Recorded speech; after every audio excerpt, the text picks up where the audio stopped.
Hello everyone and welcome to another Pixel Maven project tutorial. Today our project is inspired by the latest Tic Tac challenge, and for my inspiration project I selected the diagonal. So that was watercolor, floral, and large sentiment. And you can see I really hit the mark with all of those. Now this is a huge card. It is a 5x7 card. It's kind of a fun format to work with, especially when you're working with these big bold pieces. As you can see with a card this size, it really doesn't take a lot to fill the space if you have larger images like this. So we will go ahead and get started and you'll see how easy it is to put this all together. All right, so the first thing I'm going to do is stamp this image so that it can dry for just a minute or two. And I'm using the Wild Flora stamp set from altenew. I love these big images, and this time I just didn't want it to get cut off. So a lot of times when you're using the larger images on a A2 size card, you do have to cut off part of the image. Well, because I'm doing a 5x7 here, I don't have to worry about cutting off any of this gorgeous stephanotis image. So I am using the antique gold pigment ink, also from altenew, and it does dry fairly quickly.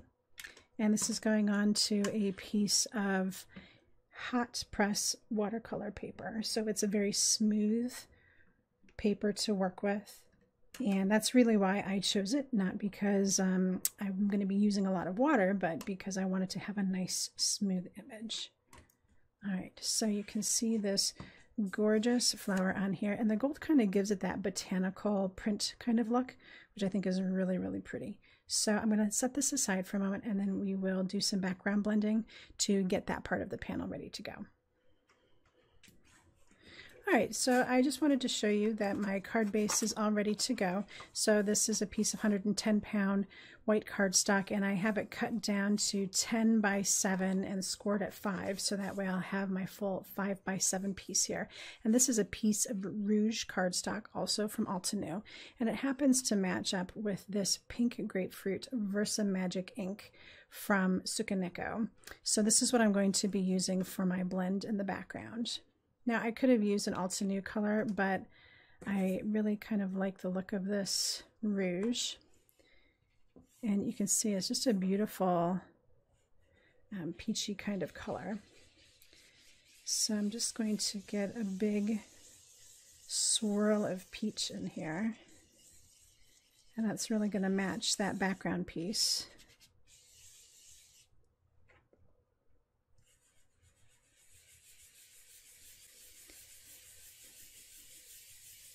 And I'll just keep working this until I get all of those little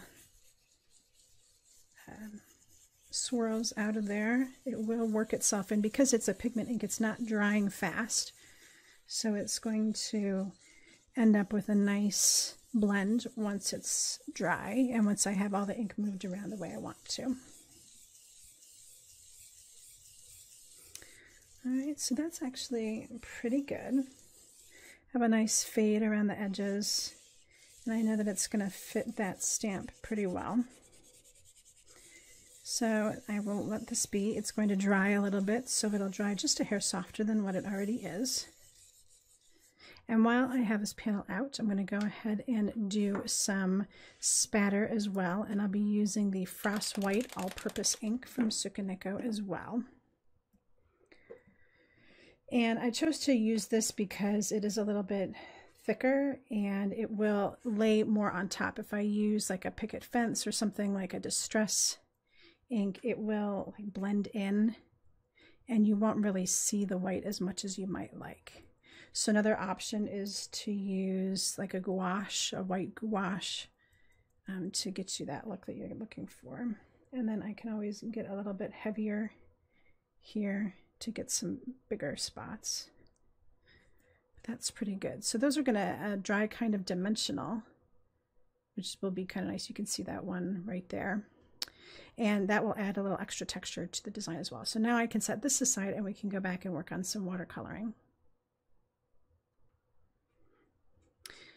All right, so this piece is watercolored using the 14-pan watercolor set. This is the Metallics watercolor set from altenew, and I really do love working with this. So I'm going to start with the silvery white here and just start working some color into the stephanotis. Now you'll see that it's not really adding a whole lot, it's just kind of white. So if I add some of this darker color into it, it actually gets kind of a gray tone to it.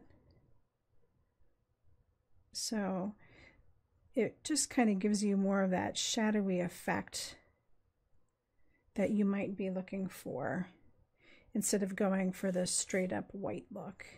Because you're on, you know, some white paper, maybe it's a little off-white even, it's just not going to look as realistic as it could if you added just a little bit of gray to it. All right, so I just go ahead and color these in here. As you can see, this watercoloring doesn't take long at all, which is what I kind of like about this particular project. And I'm not trying to get this metallic everywhere. I'm really just, on the flowers especially, I'm just really going for where the shading is. So they're not like completely filled in, and that will just kind of help pop those a little bit. All right, so those come out pretty nice. And then I'm going to go into this really bright gold here and just add little bits here for the stamen. Super simple, right? And then this last one is just going to be this green down here to get these leaves colored up. So you can see, I mean, watercolor doesn't always have to take forever. With this particular stamp set, the nice thing is there's a lot of detail with the shading already built into it. So you don't have to go overboard with adding a whole bunch to it. So in a matter of minutes here, I just have this whole thing colored in. And then we're ready to cut it out with the coordinating die. All right, so just grab the rest of these guys here.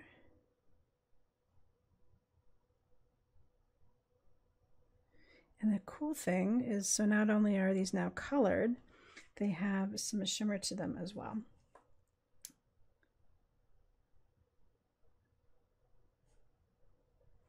All right, and I will show that to you in just a second here. All right, so you can see that shimmer on there. So very cool, right? So the whole thing is shimmery, but it has this beautiful color to it. And now we just need to go ahead and die cut this and go do some assembly.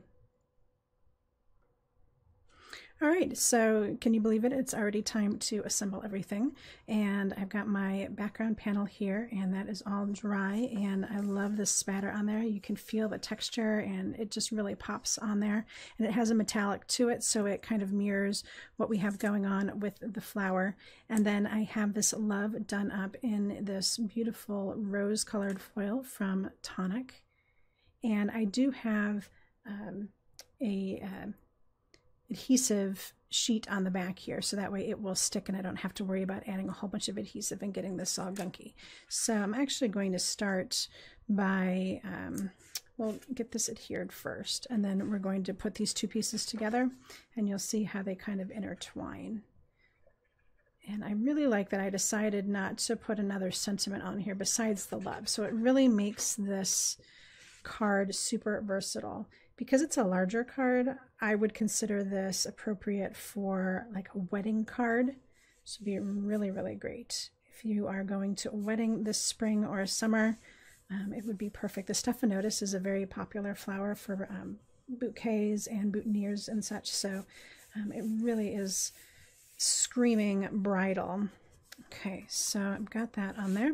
And then on here, since I have that adhesive on the back, I'm just going to go ahead and peel that off. So now this is sticky, but I want to kind of get this so that it's kind of weaving its way through. So see how I have like the flower kind of looping through the L and the O and the V and the E. All right, and then I can just kind of press here where I know they're going to match up. All right. And then I've got this last bit that's kind of weaving its way through the E, which I think is super, super cute. Of course, you can still read that it says love, but it really integrates the entire design together. So I do need to add adhesive to the back of the flower piece because that did not have any adhesive strips on it. But I can stay away from the love and I don't have to worry about any of that smushing out, which makes me really happy because I hate getting adhesive on my metallic paper. All right, and then this just gets placed down. Super, super simple card. You see, it would not take you long to put one or two of these together. You could change up your color in the background if you were going to a wedding and you wanted to kind of coordinate with their color theme. Of course, you would know that from their invitation, so you could swap that up and come up with some beautiful designs that are tailor-made for the wedding couple. So I hope you enjoyed this card, and don't forget to check out Tic-Tac-Toe Challenge for our latest challenge and all the inspiration from the design team, and link up with us if you feel inspired by our challenge board this week. Thank you so much for stopping by today, and until next time, happy crafting.